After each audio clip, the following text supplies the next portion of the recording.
তরুণ প্রজন্মের কন্টেন্ট নির্মাণের ক্ষেত্রে এয়ারটেল একসময় যে ট্রেন্ড সেট করেছিল তা আজও বাংলা নাটকের ইতিহাসে এক সোনালী অধ্যায়। এয়ারটেল মানে হচ্ছে তরুণদের হৃদস্পন্দন, বন্ধুদের সাথে আড্ডা আর নতুন কোনো রোমান্টিক গল্পের ঝড়। সিয়াম মেহজাবিনের সেই মিষ্টি প্রেম থেকে শুরু করে তৌসিফ সাফাদের খুনসুটি, এয়ারটেল প্রেজেন্টস সেই টেলিফিল্মগুলো শুধু নাটক ছিল না, ওগুলো ছিল কৈশোর আর তারুণ্যের এক একটা ইমোশন। দীর্ঘ বিরতির পর সম্প্রতি 2026 সালের ঈদে হোম নট কামিং শর্ট ফিল্মের মাধ্যমে এয়ারটেল আবারও প্রমাণ করেছে তারুণ্যের নাড়ি বুঝতে তারা এখনো কতটা পারদর্শী। এয়ারটেলের প্রোডাকশনগুলোর মধ্যে এমন কিছু মাস্টারপিস আছে যা আমাদের বাংলা নাটকের মোড় ঘুরিয়ে দিয়েছিল। চলুন দেখে নেওয়া যাক এয়ারটেলের সেরা কিছু মাস্টারপিস নির্মাণ। প্রেমের নাটক 2023।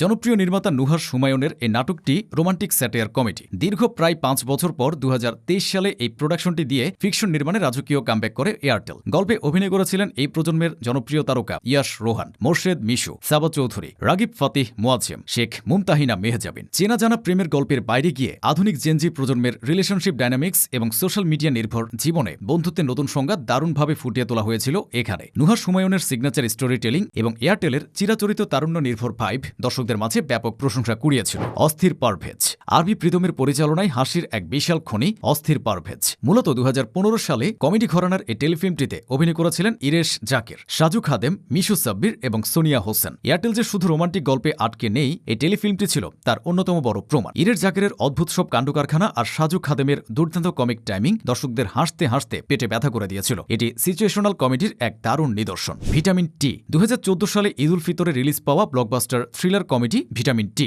শাফেদ মনসুর রানার দুর্দান্ত পরিচালনায় এতে তারিক আনাম খান, মিশু সাব্বির, অর্পণা ঘোষ এবং সালমান মুক্তাদির অভিনয় করেছিলেন। এখানে ভিটামিন টি বলতে মূলত টাকাকে বোঝানো হয়েছিল। হঠাৎ একদল তরুণের হাতে টাকার একটি রহস্যময় ব্যাগ চলে আসা এবং সেটি হাতবদল হওয়াকে কেন্দ্র করে যে থ্রিল ও সাসপেন্স তৈরি হয়েছিল তা সে সময় রীতিমতো হইচই ফেলে দেয়। বন্ধুত্বের পরীক্ষা এবং লোভের পরিণতি নিয়ে এমন স্মার্ট স্ক্রিপ্ট খুব কমই দেখা গেছে। মাঙ্কি বিজনেস 2015 সালে ভালোবাসা দিবসের বিশেষ চমক ছিল মাঙ্কি বিজনেস। রাহাত রহমানের পরিচালনায় এতে অভিনয় করেন সাবিলা নূর, তামিম মৃধা, শবনম ফারিয়া, ইরেশ জাকির, তারেক আনাম খান ও শাহিনুজ্জামান সেলিম। তরুণদের জীবনের প্রেম ও কনফিউশন নিয়ে তৈরি এ গল্পে একটি কাল্পনিক বানরের চরিত্র দেখানো হয়, যা ছিল ওই সময়ের জন্য অত্যন্ত ইউনিক একটি আইডিয়া। মনের ভেতরের দ্বিধাদ্বন্দ্বগুলোকে একটি বানরের রূপকে পর্দায় উপস্থাপন করার বিষয়টি দর্শক দারুণভাবে গ্রহণ করে। সাবিলা তামিম জুটির কিউট কেমিস্ট্রি আজও দর্শকদের মনে গেঁথে আছে। ভালোবাসা 101 এয়ারটেলের সবচেয়ে আইকনিক এবং কালজয়ী নির্মাণ ভালোবাসা 101। 2014 সালের ভ্যালেন্টাইন্স ডেতে রিলিজ পাওয়া এই মাস্টারপিস টেলিফিল্মটি নির্মাণ করেছিলেন প্রখ্যাত নির্মাতা রেদওয়ান রনি, সিয়াম আহমেদ, মেহজাবিন চৌধুরী, মিশু সাব্বির, সালমান মুক্তাদির, সাজু খাদেম, মুমতাহিনা টয়া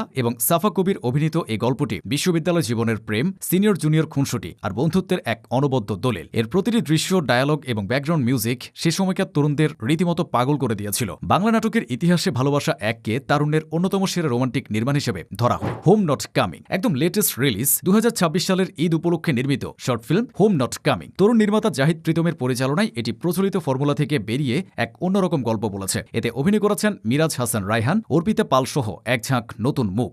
ঈদ মানে কি শুধু নারীর টানে গ্রামের বাড়ি ফেরা, নাকি যে বন্ধুদের সাথে আত্মার টান, তাদের সাথে সময় কাটানোটাও একটা বাড়ি ফেরার অনুভূতি দেয়? বর্তমান প্রজন্মের এই সূক্ষ্ম আবেগের জায়গাটি এবং বন্ধুত্বের আসল সংজ্ঞা অত্যন্ত ইমোশনাল ভাবে তুলে ধরা হয়েছে এ শর্ট ফিল্মে।